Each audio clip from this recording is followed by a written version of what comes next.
Welcome to this edition of How to Make Sauerkraut Easily in a Few Minutes with only 2 ingredients. What? Yes, 2 ingredients. You'll wonder why you never made your own before.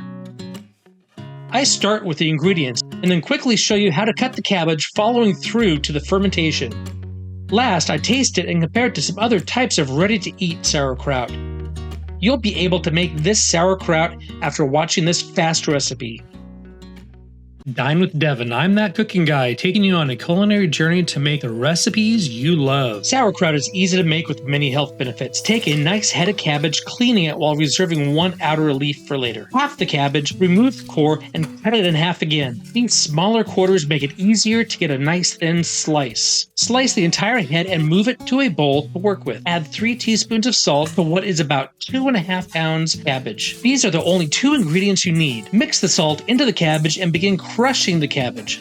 Yes, crush it in your hands by mixing it, pressing it into the bowl. You're releasing the moisture from the cabbage to mix with the salt. Use the reserve leaf cutting at the same size as the container you'll be fermenting in. Measuring your size, set it aside again and move fresh cabbage into your container. Compact it into the bottom. You want the liquid to be above the cabbage level. Another option is to add more liquid. With a mixture of about 1 teaspoon of salt to 1 cup of water, if needed, place the reserve leaf over the top and use something to weigh it down in the container. Set the closed container aside in a cool, dark place for at least 2 up to 7 days. And here we are with the sauerkraut that we've fermented for 2 days. We can go all the way up to 7 days if you want to get it more sour.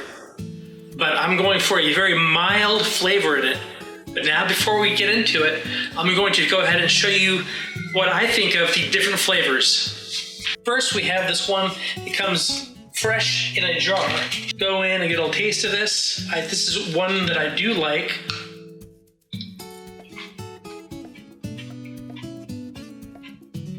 Standard. Tastes like a regular sauerkraut. Next up, I have this canned version. Doesn't really matter what type of can you get. They're all going to be roughly the same.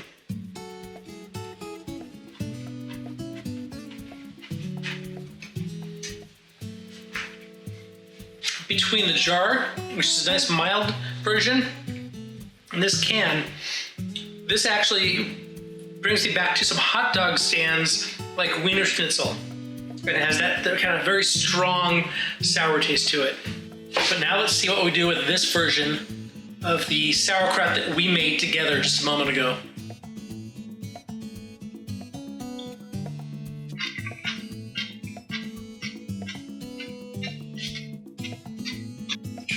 I think I'm gonna give it 1 more day to get a little more of the sour out of it, but it's very nice.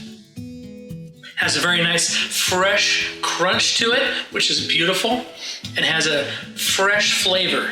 So I think this is the way to go. Now we'll just move it into a jar that we can keep it in permanently. There we go.